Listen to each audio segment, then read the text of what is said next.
오늘의 주요 뉴스입니다. 윤석열 전 대통령 1심에서 무기징역이 선고됐습니다. 비상계엄을 내란으로 본 이유, 사형구형에 무기징역이 선고된 이유 자세히 살펴봅니다. 하늘에서 쓰레기가 떨어지고 있다는 이야기를 듣고 현장 카메라팀이 출동을 했습니다. 실제였습니다. 8년 전 앙금을 털고 원팀으로 함께 금빛 질주한 이 감동적인 쇼트트랙 여자 대표팀 소식 준비했습니다. 네, 특집 뉴스에 시작합니다. 저는 동정민입니다. 윤석열 전 대통령 내란 우두머리 혐의에 대한 1심 판단은 유죄, 무기징역이 선고됐습니다. 비상계엄의 성격과 전말, 그 과정에서 윤 전 대통령의 역할, 의도에 대해 법원의 종합적인 첫 판단이 나왔습니다. 최종 판단은 아니지만 1막은 어느 정도 마무리가 된 겁니다. 오늘 특집으로 준비했습니다. 첫 소식 송정현 기자입니다. 주문을 선고하도록 하겠습니다. 피고인 윤석열을 무기징역에 처합니다. 법원이 윤석열 전 대통령에게 무기징역을 선고했습니다. 2024년 12월 3일 비상계엄을 선포한 지 443일 만입니다. 내란 우두머리죄의 법정형 가운데 사형 다음으로 무거운 무기징역을 선고한 겁니다. 재판부는 윤 전 대통령이 내란의 총책임자임을 분명히 했습니다. 맡은 역할에 따라서 피고인 윤석열은 내란 우두머리죄, 피고인 김용현은 내란 중요 임무 종사죄가 성립합니다. 12.3 비상계엄을 국헌문란 목적의 폭동이라며 내란이라고 판단했고 내란 혐의에 대한 고위공직자 범죄수사처의 수사권도 인정했습니다. 개별 행위에 일일이 가담하지 않았더라도 윤 전 대통령의 내란죄 책임이 사라지는 건 아니라고 봤습니다. 일일이 개별적으로 관여하지 않은 부분이 있다고 하더라도 그 관여하지 않은 부분에 대해서도 내란죄로서의 책임은 모두 부담한다는 것입니다. 무기징역 선고 직후 윤 전 대통령 변호인단은 강하게 반발했습니다. 법리와 증거 법칙이 깡그리 무시된 판결이라고 밖에 할 수 없습니다. 사형을 구형한 내란 특검은 아쉬움이 남는 판결이라며 항소 여부를 검토하겠다고 밝혔습니다. 채널A 뉴스 송정현입니다. 오늘 재판의 핵심은 바로 이 대목이었습니다. 대통령이 발동한 비상계엄이 내란이 될 수 있는가? 국헌 문란 그리고 폭동, 이 두 가지가 인정되어야 내란이 성립하는데요. 비상계엄은 대통령의 고유 권한인데 어떻게 이 국헌 문란과 폭동이 되는가라는 이 윤 전 대통령의 주장이 깨진 이유, 김호영 기자가 전해드립니다. 12.3 비상계엄은 국민에게 경고를 울린 거라고 주장하며 내란 혐의를 부인해온 윤석열 전 대통령. 망국적인 국회 독재에 이제는 주권자인 국민을 상대로 비상벨 울릴 수밖에 없다고 생각합니다. 하지만 재판부는 대통령도 내란을 저지를 수 있다고 봤습니다.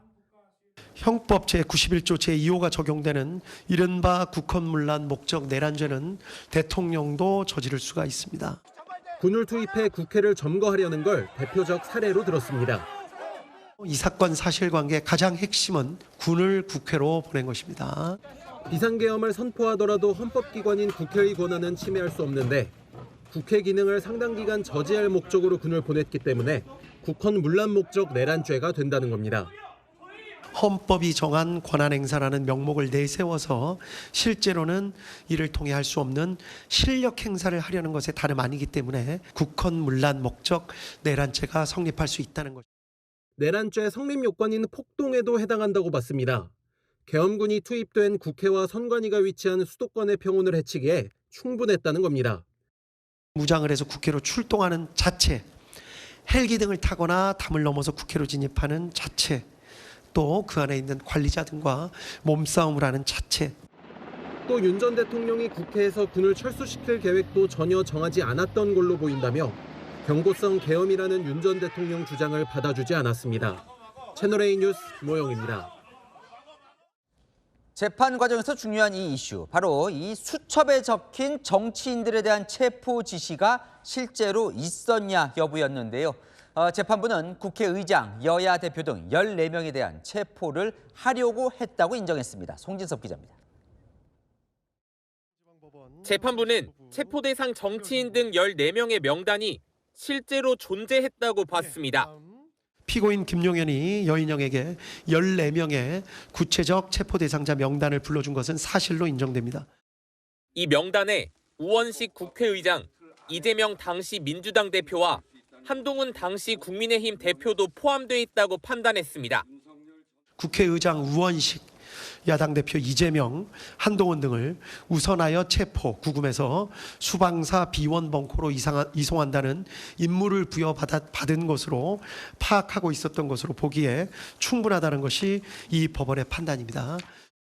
비상계엄 직후 홍장원 전 국가정보원 1차장이 그 존재를 밝힌 정치인 체포 시도가 실제로 있었다고 본 겁니다.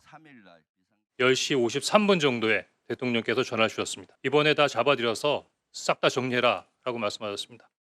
윤 전 대통령은 지난달 최후 진술 때도 정치인 체포 지시만큼은 선동이라고 강하게 부인했습니다. 정치인을 체포하라고 했다는 그런 선동을 해왔습니다마는 그런 얘기를 한다는 자체가 미친 사람 아니고선 할 수가 없는 거죠. 재판부는 주요 정치인 체포 시도가 국회의원들의 토의나 의결 등을 저지, 마비시킬 목적이 그 자체로도 뚜렷하다며 국헌문란 목적의 행동이라는 점을 분명히 했습니다. 채널A 뉴스 송진섭입니다.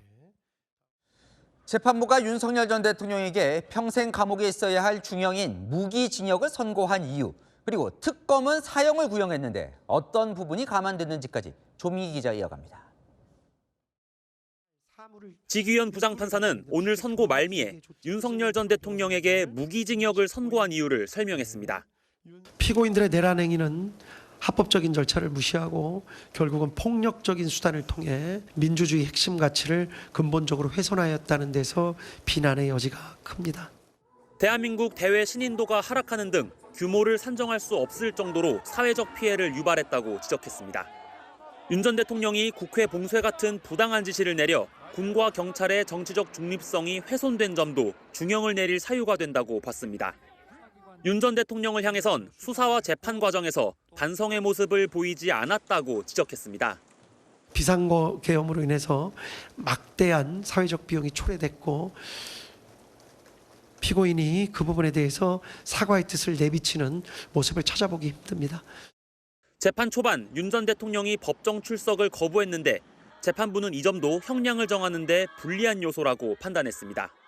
특검은 앞서 사형을 구형했지만 재판부는 비상계엄 과정에서 물리력 행사를 자제시킨 점이 일부 인정되고 윤 전 대통령이 65세의 고령인 점을 고려했다고 설명했습니다. 채널A 뉴스 조민기입니다. 무기징역 선고가 내려진 순간 윤석열 전 대통령은 어떤 반응을 보였을까요? 선고 내내 무표정으로 허공을 응시했습니다. 윤 전 대통령의 오늘 모습 최다희 기자가 전합니다. 재판 2시간 반 전 호송버스를 타고 법원으로 온 윤석열 전 대통령. 구치감에 머무르다 오후 3시 재판이 시작되자 남색 정장에 넥타이를 매지 않은 흰색 셔츠 차림으로 법정에 들어섰습니다. 피고인석 맨 뒷자리에 재판부와 가장 가까운 쪽에 앉습니다. 옆자리 윤갑근 변호사의 손을 툭 치고 몸을 기울여 잠시 얘기를 나눕니다. 변호사에게 봉투에 담긴 듯한 얇은 물건을 받아 뒤집어 보기도 합니다. 지금부터 판결 이유를 말씀을 드리고 판결 주문을 낭독하도록 하겠습니다. 지기현 재판장이 선고를 하는 동안 미동도 않고 허공을 응시하는 윤 전 대통령. 형량이 선고되는 주문을 앞두고 자리에서 일어나 재판부 쪽으로 몸을 돌립니다. 피고인 윤석열을 무기징역에 처합니다. 자신에게 무기징역을 선고한 재판부를 향해 허리를 숙여 인사했습니다. 윤 전 대통령은 변호인단과도 웃으며 잠시 대화를 한 뒤 법정을 떠났습니다. 채널A 뉴스 최다희입니다. 아는 기자 법조팀 최주영 기자 나왔습니다. 오늘 1심 재판 결론이 상당히 이제 주목을 받았는데 특검은 사형을 구형했는데 재판부는 무기징역을 선고했습니다. 이유를 좀 알아볼까요? 네, 일단은 사형을 선고하지는 않았지만 감경 없이 그 다음으로 무거운 법정형인 무기징역을 그대로 선고했거든요. 지기현 부장판사가 오늘 대통령도 내란죄를 저지를 수 있다 이렇게 판단을 하면서 잉글랜드의 왕 찰스 1세 사례까지 언급했습니다. 찰스 1세는 의회와의 갈등에 분노해서 직접 군대를 이끌고 의회를 강제 해산했는데 나중에 반역죄로 사형 선고를 받은 인물입니다. 절대 군 민주라고 하더라도 주권을 위임받은 의회를 공격하면 반역죄가 성립된다는 사례를 거론한 것인데 이런 얘기를 꺼낸 건 비상계엄은 대통령의 고유 권한이라는 그래서 내란죄가 되지 않는다는 윤 전 대통령 측 주장을 반박하는 논리를 설명하기 위해서였습니다. 그런데 이 법정 최고형 이 사형 선고를 안 한 이유도 설명을 했죠. 오늘 재판부가 윤 전 대통령에 대해서 정상을 참작할 사유를 몇 가지 언급을 했거든요. 내란죄의 법정형, 사형, 무기징역, 무기금고 이렇게 세 가지입니다. 조은석 특별검사가 사형을 구형했습니다만 지기현 재판부 선택은 무기징역이었죠. 앞서 특검도 내부적으로는 무기징역 구형 의견이 훨씬 더 많았다고 합니다. 우리나라가 이미 사형 폐지 국가라서 집행을 기대하기 어려운 상황이기도 하고요. 재판부는 오늘 12.3 내란으로 인한 인명피해가 없었다는 점도 정상 참작 사유로 밝혔습니다. 물리력 행사를 자제시켰다는 거거든요. 실제로 계엄군이 투입됐지만 실탄을 소지하지 않았다는 것도 포함이 됐습니다. 내란죄는 법정형이 높아서 엄벌해야 하지만 사형을 선고할 정도는 아니다. 이렇게 본 겁니다. 자, 이 비상계엄 이제 443일 지났습니다. 자, 오늘 판단이 중요한 이유가 결국은 비상계엄 선포가 내란이냐 여부. 오늘 1차 결과 나온 거예요. 맞습니다. 사실 오늘 지기현 부장판사의 발언 중에서 가장 많이 언급됐던 부분이 이 부분이거든요. 가장 중요한 것, 국회에 군을 보냈다는 것이다. 재판부는 계엄군과 경찰들을 동원해서 국회를 포함한 헌법기관의 기능을 마비 사태로 만들려 한 점에 주목을 했습니다. 윤 전 대통령을 향해서 직접, 주도적, 다수의 사람들을 관여시켰다 같은 표현을 쓰면서 인명피해는 없었다고 하더라도 서울과 수도권 등에 평온을 해야 할 폭동을 일으켰다라고 판단한 셈입니다. 내란죄 성립 요건이 국헌문란 목적과 폭동 여부인데 12.3 비상계엄을 이 둘 다 포함됐다 이렇게 본 겁니다. 자, 뭐 아직 이제 1심이니까요. 최종심이 아니에요. 그래도 이제 만약에 이대로 확정이 된다면 윤 전 대통령은 종신 수감을 해야 되는 거네요. 맞습니다. 윤 전 대통령 나이가 65세인 만큼 무기징역이 최종적으로 확정이 되면 사실상 감옥에서 평생을 보내야 하는 상황인데요. 하지만 윤 전 대통령 측도 특검도 항소 분위기인 만큼 향후 상급심에서 형량이 줄어들 가능성도 있습니다. 일단 윤 전 대통령은 체포방해 혐의로 이미 징역 5년을 선고받았고요. 1심이 아직 안 나온 남은 6개 재판 결과도 지켜봐야 하는 상황입니다. 네, 최주영 기자는 조금 이따 다시 조금 더 살펴볼 대목이 있으니까요. 예, 좀 이따 만나죠. 자, 오늘 김용현 전 국방부 장관은 징역 30년이 선고가 됐습니다. 노상원 전 정보사령관, 조지호 전 경찰청장 등도 중형이 선고가 됐는데요. 내란 공범으로 기소된 이들의 판결 내용은 임종민 기자가 전합니다. 내란 중요 임무 종사 혐의로 함께 기소된 김용현 전 국방부 장관 등 군경 관계자 7명. 재판부는 비상계엄의 국헌문란 목적을 인식하고 공유했는지를 기준으로 내란죄의 공범 여부를 판단했습니다. 국헌문란의 목적을 인식 공유하면서 폭동에 관여한 사람들만을 내란죄가 인정하는 집합범으로서 인정하고 김 전 장관에 대해선 비상계엄을 주도적으로 준비 계획했다며 징역 30년을 선고했습니다. 비상계엄을 주도적으로 준비했고 피고인 윤석열의 비이성적 결심을 옆에서 조장한 측면이 있는 것으로도 보입니다. 김 전 장관은 부정선거 의혹에 대한 수사를 독단적으로 계획했다고도 봤습니다. 노상원 전 국군 정보사령관에겐 민간인 신분임에도 다수를 끌어들여 주도적 역할을 했다며 징역 18년을 선고했습니다. 애초에 계획했던 것과 달리 국회가 신속히 비상계엄에 대한 계엄 해제 요구안을 가결하자 피고인 김용현과 전화통화를 하면서 대책을 논의했던 사정까지도 엿보입니다. 국회 봉쇄와 정치인 체포를 도운 경찰 수뇌부도 중형을 피하진 못했습니다. 조지호 전 경찰청장과 김봉식 전 서울경찰청장은 두 사람이 계엄 계획을 당일에 알았던 걸로 보인다면서도 군 투입이 국회 마비 목적인 것은 알고 있었다며 각각 징역 12년과 징역 10년을 선고했습니다. 목현태 전 국회 경비대장도 징역 3년이 선고됐습니다. 다만 윤승영 전 경찰청 수사기획조정관과 김용군 전 대령에 대해선 비상계엄 목적을 인식하거나 공유했다고 보기 어렵다며 무죄를 선고했습니다. 채널A 뉴스 임종민입니다. 네, 오늘 1심 선고를 내린 지기현 재판장, 윤석열 전 대통령 구속 취소를 결정했다가 여당의 맹비난을 받기도 했었죠. 자, 지기현 재판장 가장 안타까운 부분이라고 강조를 하면서 중형 선고의 이유를 조금 더 자세히 설명한 대목이 있었습니다. 김지우 기자입니다. 재판이 시작되자 굳은 표정으로 입장한 지기현 부장판사. 출력해온 선고 요지를 담담한 목소리로 읽어내려갔습니다. 중간중간 목이 마른 듯 물 따라 마시는 모습도 포착됐습니다. 12.3 비상계엄에 자신의 의도와 무관하게 휘말린 군인과 경찰, 공직자들에 대해 언급할 때는 안타까움을 감추지 못했습니다. 수많은 군과 경찰 관계자들에게 무슨 죄가 있겠습니까? 형법상 죄를 물을 수는 있지만 이미 일부는 구속돼 있고 그들의 가족들은 고통받고 있고. 지시를 따른 것만으로도 막대한 사회적 비난과 법적 책임을 떠안게 됐다고도 했습니다. 무난하게 군 생활이나 경찰 생활을 마무리할 수 있었던 다수의 공직자들이 모두 어마어마한 고통을 겪고 있다는 사정은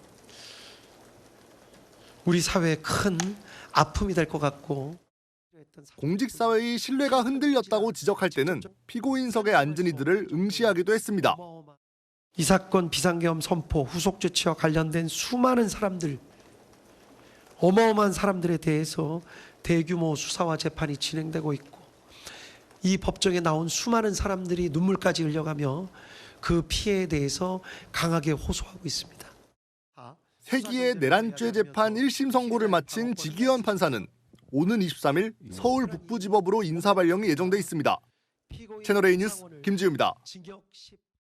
네, 최주영 기자. 네. 자, 오늘 판단이 또 중요한 이유는 이 계엄의 실체에 대해서 재판부가 첫 판단을 내렸기 때문인데, 네. 자, 계엄을 한 진짜 이유, 그래서 법원은 뭐라고 본 겁니까? 재판부가 한 가지 사건을 언급을 했습니다. 바로 이 계엄 선포 전 국회에서 감사원장 등에 대한 탄핵 소추 절차를 진행한 순간인데요.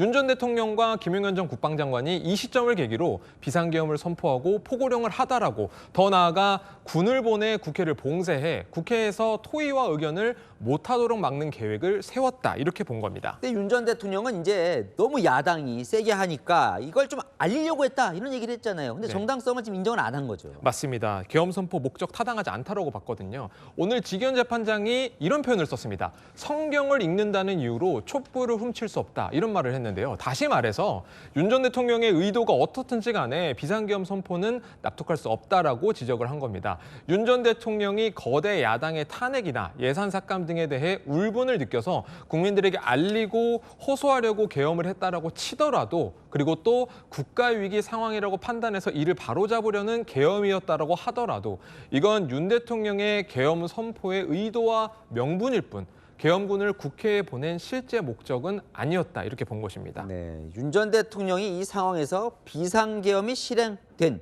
그 과정도 오늘 재판부가 처음 판단한 거예요. 맞습니다. 윤 전 대통령과 김 전 장관이 이 계엄 준비, 실행 과정에서 계획을 일부 실행자들에게 알리지 않았다라고 했습니다. 특히 이 김 전 장관이 당시 방첩사령관, 육군 특수전 사령관, 수도방위 사령관에게 계획을 있는 그대로 알리지 않았다고 판단한 점이 눈에 띄거든요. 보안 유지나 문제, 그리고 이들이 반발할 가능성 등을 고려했다라고 설명을 했습니다. 그래서 오히려 돌려서 표현하는 방식으로 어떤 상황에 대해, 그리고 어떤 임무를 해야 할지에 대해서 암시했다, 이렇게 판단했습니다. 근데 이 대목도 눈에 띄던데 오늘 재판부가 계엄이 허술하다, 이런 얘기를 했어요. 네, 크게 두 가지 대목에서 이런 부분들이 보여지는데요. 일단 비상계엄의 준비 자체가 허술했다라고 판단했습니다. 재판부가 아예 허술이라는 단어를 꺼내 들면서 장기간 마음 먹고 비상계엄 선포를 준비했다는 특검 논리를 받아주지는 않았습니다.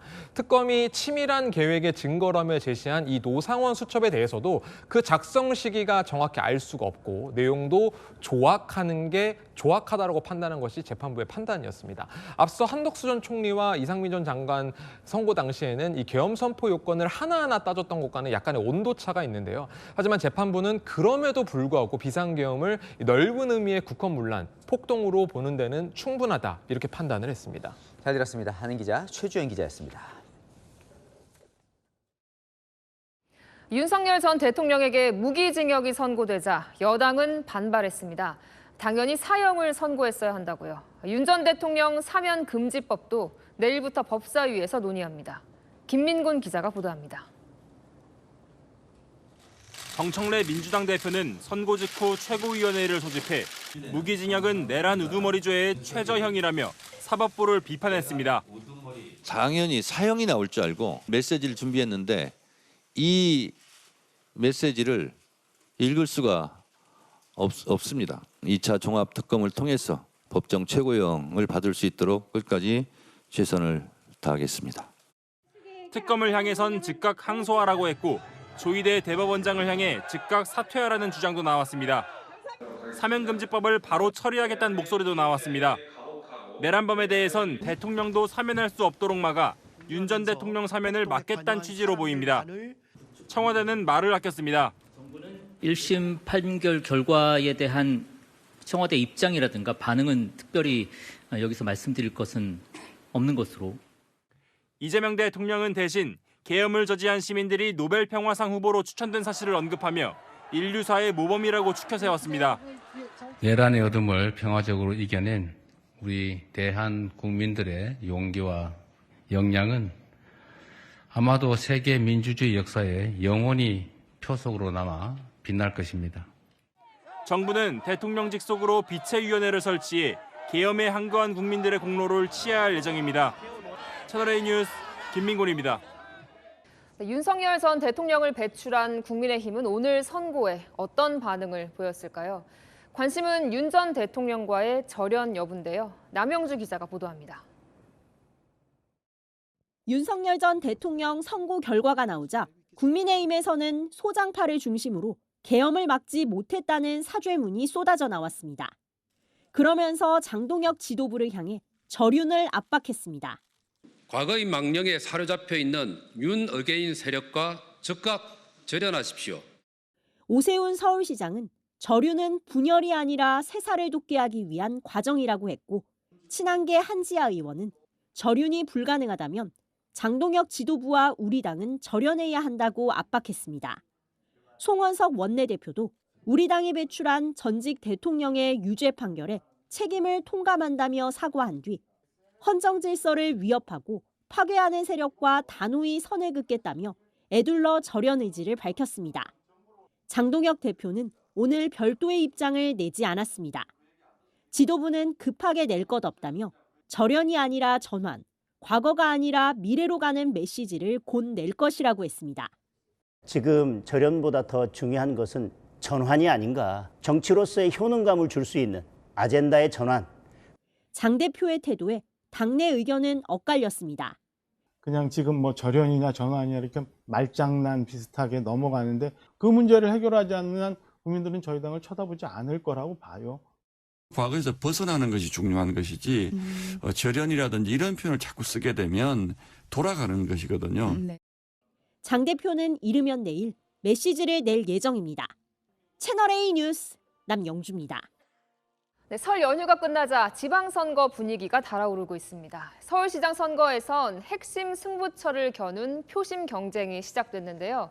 오세훈 시장의 강북 개발 구상에 여권 후보들도 청년 지원 같은 정책으로 맞서며 주도권 경쟁에 불이 붙었습니다. 김동아 기자입니다. 오세훈 서울시장이 강북 개발 활성화 정책을 내놨습니다. 16조 원을 투입해 강북 교통망을 개선하고 용적률 규제 등을 완화해 산업 거점을 조성하는 게 뼈대입니다. 지하철 역사당 인구수는 강북이 강남보다 2.1배가 많아서 도시고속도로 역시 강남이 강북보다 1.5배나 길어서 교통 격차도 분명히 존재하는 게 현실입니다. 강남과의 격차 해소가 시대적 사명이라고 강조했는데 강북은 3선에 도전하는 오 시장 입장에선 표심 공략이 필수인 지역입니다. 정원호 성동구청장은 청년 지원 확대를 들고 나왔습니다. 성동구에 전입하는 모든 1인 청년 가구에 생필품 구매비를 20만 원씩 지원하는 내용입니다. 19세에서 39세 사이 청년 가구는 서울 기준 120만 가구에 이르는데 이 중 65% 정도가 1인 가구입니다. 그런데 이 사회가 청년을 과연 귀하게 여기는가 가장 우선시해야 한다 이런 생각을 하는데 민주당은 정 구청장 외에도 박홍근, 서영교, 박주민, 전현희, 김영배 의원 등 현역 의원 5명도 출마를 선언한 상태. 경선이 다가올수록 후보군들의 정책 경쟁도 치열해질 전망입니다. 채널A 뉴스 김동아입니다. 여권에선 예선 전부터 치열합니다. 이재명 대통령의 정치적 고향인 성남시장, 그리고 지역구인 인천 계양을을 두고 대통령의 사람들끼리 내부 경쟁에 돌입했습니다. 이준성 기자입니다. 이재명 대통령의 정치적 고향인 성남에 찐명 인사들이 출사표를 던졌습니다. 이 대통령의 핵심 측근 7인의 멤버인 김병욱 전 청와대 정무비서관과 이재명 경기지사의 비서관을 지낸 김지호 민주당 대변인이 맞붙습니다. 한 20년 됐죠. 이재명 대통령이 성남시장 출마하기 이전부터 시민운동을 같이 해왔고 이재명 대통령 만들기에 누구보다도 앞장을 섰다고. 10년 넘는 세월 동안 계속 이재명 대통령과 정치 활동을 계속 해왔고 이재명 정치를 만드는데 좀 일조했다고 생각합니다. 김 전 비서관은 과거 이 대통령이 성남시장 선거 때 썼던 사무실을 계약했고 김 대변인도 대통령과의 옛 인연을 부각하고 있습니다. 대통령 지역구였던 인천 계양을은 송영길 전 대표와 김남준 청와대 대변인이 출마를 검토 중입니다. 송 전 대표는 내일 민주당에 복당 신청을, 김 대변인은 이르면 내일 사의를 표명할 예정입니다. 송 전 대표는 대통령의 계양을 지역구 입성에 힘을 보탰었고 김 대변인은 대통령이 성남시장 시절부터 손발을 맞춰온 대통령의 복심으로 통합니다. 채널A 뉴스 이준성입니다. 네, 더불어민주당 지지층 사이에서 뉴 이재명이란 신조어를 두고 논쟁이 벌어지고 있습니다. 이 대통령 지지자들이 중도 지지층에 가입을 권유하고 있는데 이를 두고 뉴 수박이다 반발하는 움직임도 감지됩니다. 서창우 기자가 취재했습니다. 친명 온라인 커뮤니티에 올라온 포스터입니다. 더불어민주당 당원을 모집한다는 글 아래 뉴 이재명이라고 적혀 있습니다. 이 대통령이 내세운 중도 확장 기조를 부각하면서 중도 보수 쪽에 서 있고 세상에 변화를 주고 싶은 사람을 뉴 이재명이라고 정의했습니다. 이현주 민주당 최고위원도 재집권을 위해 함께 가는 게 중요하다며 뉴 이재명을 띄웠습니다. 국민들이 이재명 정부의 중도 실용 노선을 신뢰하고 압도적 지지를 보내고 있는데 자꾸 당이 독자 노선을 추구하거나 반면 김호준 씨가 운영하는 딴지일보 게시판과 친문 성향 커뮤니티에선 뉴 이재명을 뉴 수박이라고 비난했습니다. 뉴 이재명은 친명 반명을 의도적으로 나누는 당내 갈라치기 세력이라는 겁니다. 뉴 이재명을 거론한 이 최고위원의 잦은 당적 변경 등 일부 친명계 인사의 과거도 문제 삼았습니다. 당내에선 최근 친명계와 친청계의 갈등의 연장선상이라는 말도 나옵니다. 당원표가 중요해지자 세대결에 돌입했다는 분석입니다. 채널A 뉴스 서창우입니다.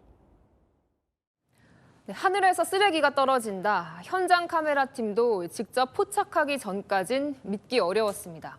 아파트 창문을 열고 온갖 쓰레기를 내던지는 사람들, 아무렇지 않다는 듯 버려지는 양심들을 김용선 기자가 현장 카메라에 담았습니다. 일단 한 대 맞고 시작했습니다. 뭘 던진 거예요? 방금 떨어진 거예요? 뭐가 떨어졌는지 모르겠는데? 아이씨, 너무 많아서. 1000세대가 넘게 모여 사는 아파트입니다. 이곳에선 매일같이 하늘에서 쓰레기가 떨어집니다. 매일 떨어져요. 매일.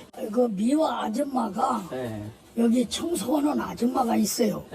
그 아줌마가 매일 저 청소를 하거든. 시간이 그냥 아무 시도 때도 없이. 그거를 어떻게 좀 버리는 거를 찍어달라고 그러는데 여기서 그 지켜 서 있어야지 그걸 어떻게 찍어요. 누가 이러는지도 대략 압니다. 하지만 해결이 안 됩니다. 내가 앞뒷발 두 손 다 들은 사람이 청소 싹 해놓으면은 또 돌아서면 또 저기 오고. 경찰도 왔었어요. 오셨는데가 해결이 안 돼. 직접 이렇게 버리는 걸 못 보고 그리고 본 사람은 없고. 주민들과 대화를 나누는 중에도 떨어집니다. 선생님. 쓰레기 버리는 곳이 코앞에 있습니다. 다들 그렇게 정해진 규칙을 지키며 삽니다. 그러니 이 날벼락 같은 고공투기가 더 황당한 겁니다. 경찰 신고는 안 되나 이거? 많이 하셨다고 하더라고요. 난리가 아니에요.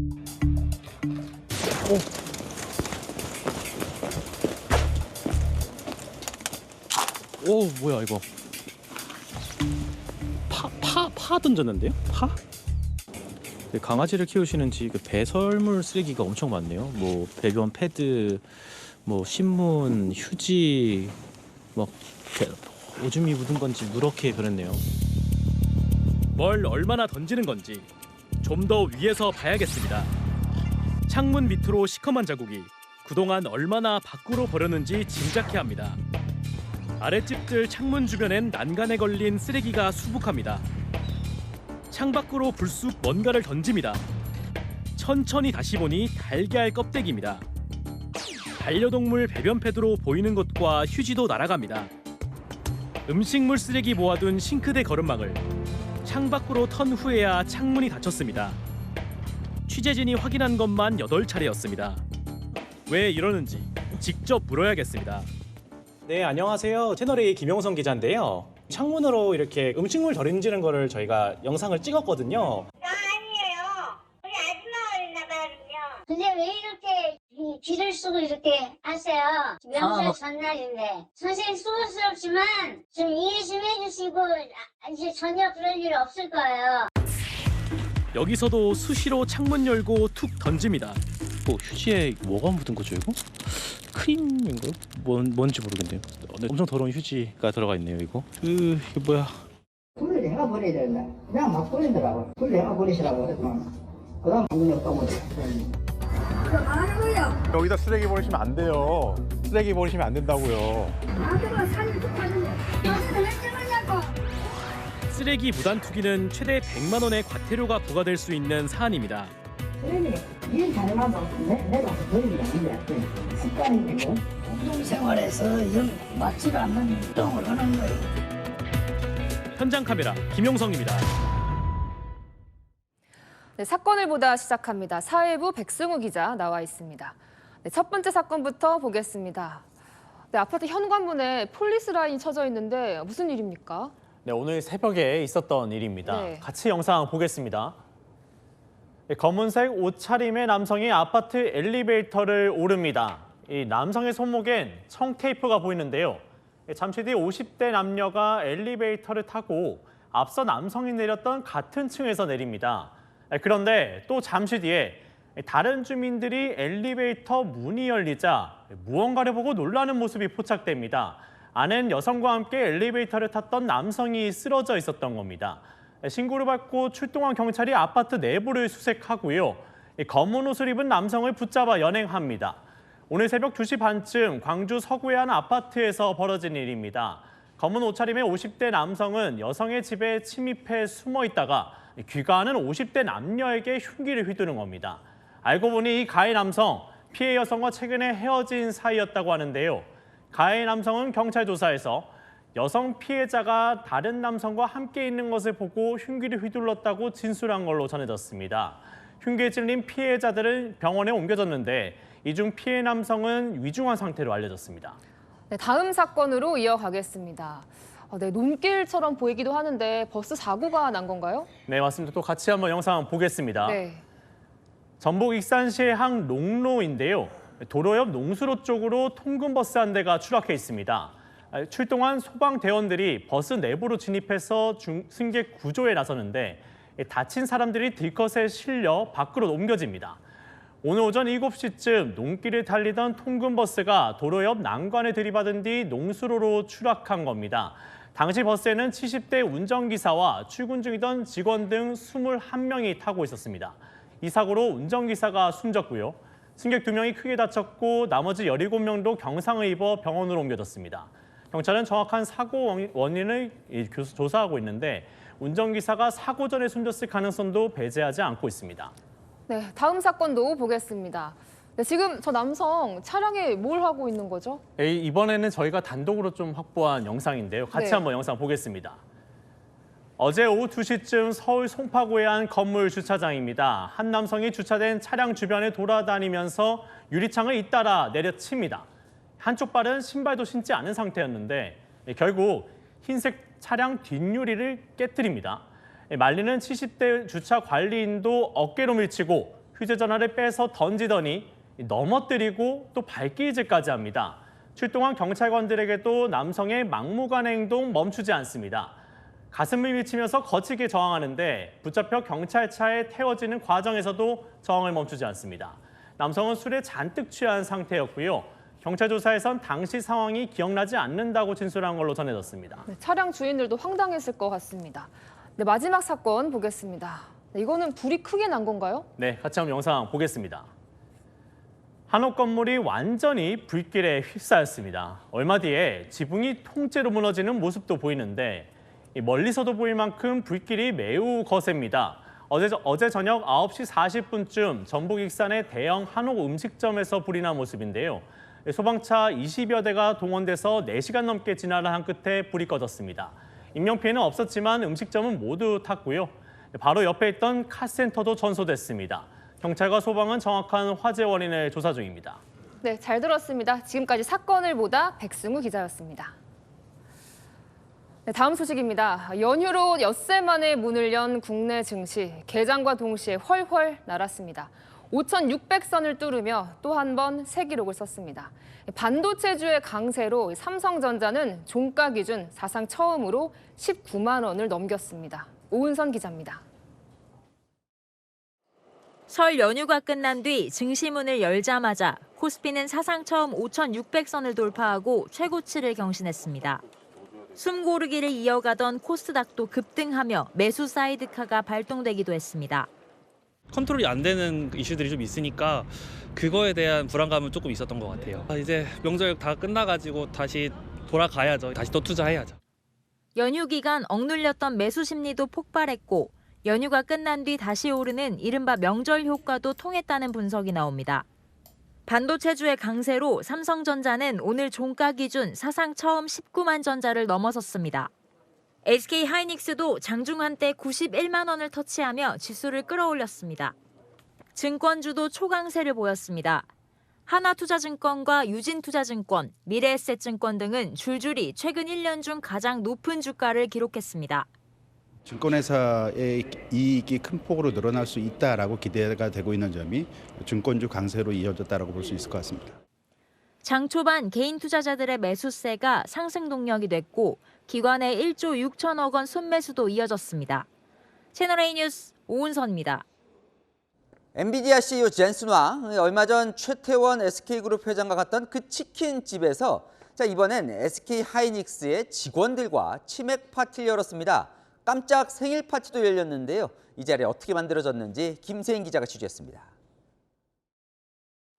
수십 명의 사람들이 맥주와 소주가 놓인 테이블에 앉아 있습니다. 그 가운데 엔비디아 젠슨 왕 CEO가 보입니다. Happy birthday to you. Happy birthday, dear Jensen.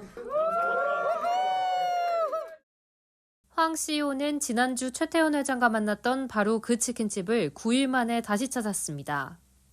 이번엔 엔비디아와 SK하이닉스 직원 30여 명을 불러 치맥 파티를 연 겁니다. 황 CEO는 엔지니어들과 기념사진을 찍고 직접 테이블을 돌며 맥주를 따라주기도 했습니다. 황 CEO가 만난 건 SK하이닉스의 고대역폭 메모리 HBM4를 담당하는 엔지니어들인데 협력업체인 SK 직원들을 격려하는 자리를 마련한 건 이례적이라는 평가입니다. HBM4는 엔비디아의 차세대 AI 가속기 베라루빈의 성능을 좌우할 핵심 부품으로 꼽힙니다. 엔비디아가 그 중요성을 직접 강조한 행보라는 해석입니다. 실제 황 CEO는 이날 최고 성능의 HBM4를 차질 없이 공급해달라고 당부한 것으로 전해집니다. 엔비디아와 오랜 협력 관계를 이어온 SK하이닉스가 차세대 메모리 시장에서도 공급망 우위를 점할 수 있을지 관심이 쏠립니다. 채널A 뉴스 김세인입니다. 설 연휴가 끝나자마자 이 대형마트들 990원 초저가 할인 경쟁에 돌입했습니다. 세뱃돈, 제사상, 여행 경비 등으로 얇아진 이 소비자들의 지갑을 공략하는 겁니다. 장호림 기자입니다. 오픈 전부터 매대 앞에는 긴 줄이 늘어섰습니다. 도시락을 사기 위해서입니다. 불고기와 소시지, 밥 등 6가지 넘는 구성인데 가격은 990원. 처음 진행된 80% 할인 행사가 10분 만에 매진될 정도로 인기입니다. 명절 기간 지출이 늘어난 뒤 소비자들이 초저가 상품으로 눈길을 돌린 모습입니다. 이런 것도 괜찮죠. 좀 싸니까 제가 우리 손주하고 먹으려고 제가 사가는 거예요. 할인 코너마다 손님 발길이 이어집니다. 또 다른 마트입니다. 이곳에서도 특가 할인 행사가 진행 중인데요. 설 연휴 전과 지금 가격이 얼마나 차이가 날지 직접 장을 봐 보겠습니다. 10,000원 하던 생리대는 5,000원대에 구매 가능하고 돼지고기와 소고기도 20% 이상 낮아졌습니다. 내일부터 캐나다산 삼겹살과 목살을 100g당 990원에 팔고 생필품을 최대 73%까지 할인이 예고된 곳도 있습니다. 명절 이후 위축될 수 있는 소비 심리를 잡기 위해 유통업계가 할인폭을 키우며 소비자의 눈길을 잡고 있습니다. 채널A 뉴스 장호림입니다. 이 불닭볶음면, 이 K푸드 인기의 선두주자다 보니 그만큼 해외에선 모방 제품들이 판을 씁니다. 삼양식품이 영문 이름 불닭, 이걸 국내 상표권 등록을 추진합니다. 그런데 한글로 불닭은 상표권을 주장할 수 없다는데요. 그 이유는 배정현 기자가 취재했습니다. 해외 온라인 사이트에 올라온 가짜인지 판별이 되냐는 글입니다. 까르보나라 맛이라 써 있고 캐릭터도 같지만 모방품입니다. 중국에서 중동까지 이 같은 모방 제품이 판치자 삼양식품은 불닭볶음면 브랜드 영문명인 불닭 국내 상표권 등록을 추진한다고 밝혔습니다. 수출 차질에 대한 우려가 커졌기 때문입니다. If I didn't have a chance to see the real one, then I can't distinguish them. The original design is much better than the fake one. It looks like very similar. 삼양식품의 불닭 상표권은 미국에는 등록돼 있지만 중국, 동남아, 중동 등을 포함해 정작 우리나라에서도 영문명은 등록돼 있지 않았습니다. 국내 영문명 상표권을 등록하게 되면 국제 분쟁 대응에도 유리할 수 있다고 보고 있습니다. 우리나라에서도 등록을 해놔야지만이 해외에서도 우리 주장을 펴는데 유리한 거니까요. 한편 한국어로 불닭은 현재 국내에서 상표권을 주장할 수 없습니다. 특허법원은 2008년 누구나 불닭을 쓸 수 있도록 했습니다.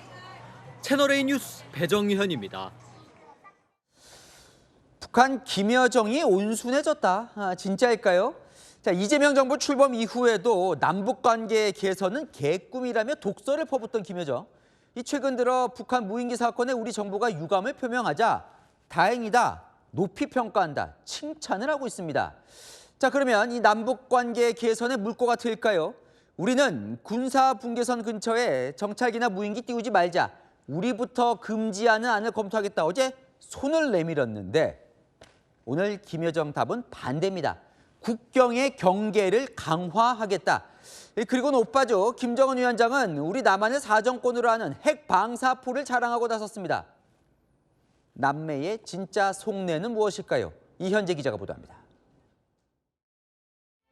평양 4.25 문화회관 앞 광장에 600mm 초대형 방사포 50문이 가득 서 있습니다. 총 250발 연속 발사가 가능한 분량입니다. 김정은 북한 국무위원장이 직접 방사포 차량을 운전해 보기도 합니다. 사거리가 약 400km로 우리나라 대부분 지역이 사정권에 들어갑니다. 북한은 이 방사포에 핵탄두를 탑재할 수 있다고 주장하고 있습니다. 김여정 노동당 부부장은 오늘 담화에서 어제 우리 정부가 발표한 무인기 재발 방지책을 높게 평가한다면서도 한국과 닿아 있는 남북 국경에 대한 경계를 강화할 것이라고 말했습니다. 정성장 세종연구소 부소장은 한국을 같은 민족 국가가 아니라 외국으로 보겠다는 의미라고 설명했습니다. 우리 정부는 접경 지역의 긴장 고조 행위를 삼가고 평화를 위해 함께 노력하자고 제안했습니다. 채널A 뉴스 이현지입니다. 더 강해져서 돌아온 일본 다카이치 총리, 재취임 첫날부터 조기 개헌을 내세웠습니다. 세계 2차 대전 패전국인 일본은 헌법에 전쟁을 포기하고 전력을 보유하지 않는다고 명시하고 있는데 이걸 손보겠다는 겁니다. 동북아 정세, 적지 않은 파장이 예상됩니다. 도쿄에서 송찬욱 특파원입니다. 다카이치 사나의 일본 총리가 2기 내각 출범과 함께 빠른 개헌 추진을 첫 일성으로 밝혔습니다. 少しでも早く改正案を発議して国民投票につながっていく環境を作っていけるように 육해공 전력을 두지 못하게 한 헌법 구조의 자위대를 명기하고 전쟁 가능 국가로 가겠다는 걸로 해석됩니다. 개헌 발의를 위한 참의원 의석수는 부족하지만 포기는 없다고도 했습니다. 決して諦めない私自身の信条です。 중의원 개헌 논의를 주도하는 헌법심사회장에도 최측근인 후루야 게이지 의원을 기용할 계획입니다. 아사히 신문은 정권 관계자의 말을 빌어 다카이치 총리가 첫 여성 총리가 아닌 첫 개헌 총리를 지향하고 있다고 전했습니다. 다만 일본에서도 우려의 목소리가 나옵니다. 強力な防衛力を持った国ができてくるならば自分たちももっと強力な軍備を持たなければいけないということで東アジアにおける軍拡競争というのが始まる危険性がある。 다카이치 총리는 내일 국회 시정연설에서도 본격적인 개헌 논의를 촉구할 걸로 보입니다. 도쿄에서 채널A 뉴스 송천욱입니다. 네, 미국과 이란 간 핵 협상이 교착 상태에 빠지면서 전면전이 임박했다는 경고가 나옵니다. 미국의 최신 전투기들이 중동 해역으로 빠르게 집결하고 있습니다. 이란도 사실상 전시태세에 들어갔습니다. 성혜란 기자입니다. 단 3초 만에 날아올라 수백 킬로미터 밖 표적을 정밀 타격하는 미 해군 핵심 전투기 슈퍼 호넷. 미 중부사령부는 아라비아해에서 작전 중인 에이브러임 링컨함에 슈퍼 호넷이 배치된 모습을 공개했습니다. 지난 하루 새 중동으로 이동한 미 전투기만 50대 이상. 제럴드 포드함까지 합류하면 중동 해역에는 항공모함 2척과 최신 전투기 수백 대가 집결하게 됩니다. 미국 매체 악시오스는 백악관 참모를 인용해 몇 주 내 군사행동이 이뤄질 확률이 90%라고 전했고 CNN은 이르면 이번 주말에도 이란을 타격할 준비가 됐다고 보도했습니다. There's many reasons and arguments that one could make for a strike against Iran. And Iran would be very wise to make a deal with President Trump and with this administration. 이란도 방어 태세를 끌어올리고 있습니다. 과거 미군이 공습했던 핵시설을 콘크리트로 덮고 터널 입구를 매립해 외부 침입에 대비한 모습이 포착됐습니다. 러시아와의 군사 공조도 강화했습니다. 이란 남부 해역에 진입한 러시아 해군 전투함은 호르무즈 해협에서 이란군과 합동 훈련을 벌일 예정입니다. 채널A 뉴스 성혜란입니다. 미국 콜로라도주에서 차량 수십 대가 연쇄 추돌했습니다. 고속도로를 덮친 거대한 먼지 폭풍에 운전자들 시야가 차단된 탓인데요. 대형 눈사태로 15명이 매몰된 사건도 있었습니다. 장하연 기자입니다. 고속도로 한가운데 차량들이 멈춰 있습니다. 주변은 황토색 모래먼지가 뒤덮어 앞이 보이지 않습니다. 현지 시각 그제 미국 콜로라도주 고속도로에서 거대한 먼지 폭풍이 시야를 뒤덮어 차량 30대 이상이 추돌했습니다. 이 사고로 최소 4명이 숨지고 29명이 다쳤습니다. 온통 눈으로 덮인 산 중턱, 장비를 짊어진 구조대원들이 힘겹게 이동합니다. 현지 시각 어제 캘리포니아주 네바다 카운티에서 스키 여행자 15명이 눈사태로 매몰됐습니다. 이 가운데 8명이 숨진 채 발견됐고 1명이 실종돼 수색 작업을 이어가고 있습니다. 거대한 눈더미가 산줄기를 타고 쏟아져 내립니다. 산 아래 마을까지 무너져 내립니다. 오케이. 지난 15일엔 이탈리아 알프스 아우스타밸리 지역에서 눈폭풍이 덮치는 일도 있었습니다. 최근 이탈리아 북부와 스위스 알프스 산맥 인근 지역에 폭설로 인한 눈사태가 발생했습니다. 스위스 정부는 발레주 일대에 눈사태 경보를 발령하고 오르시에르 지역 주민들을 대피시켰습니다. 경쾌한 음악과 함께 냉수 속으로 들어가는 남성. 올해로 72세인 미국 보건부 장관 로버트 케네디 주니어입니다. 유명 가수 키드록과 함께 운동하는 모습을 SNS에 올리며 자연식을 먹고 운동하라는 메시지를 전했습니다. 채널A 뉴스 장하연입니다. 내일 낮 기온 오늘보다 크게 올라 포근합니다. 다만 곳에 따라 미세먼지가 말썽을 부립니다. 내일 아침 서울 0도, 춘천 영하 5도 등 곳곳이 영하권인데요.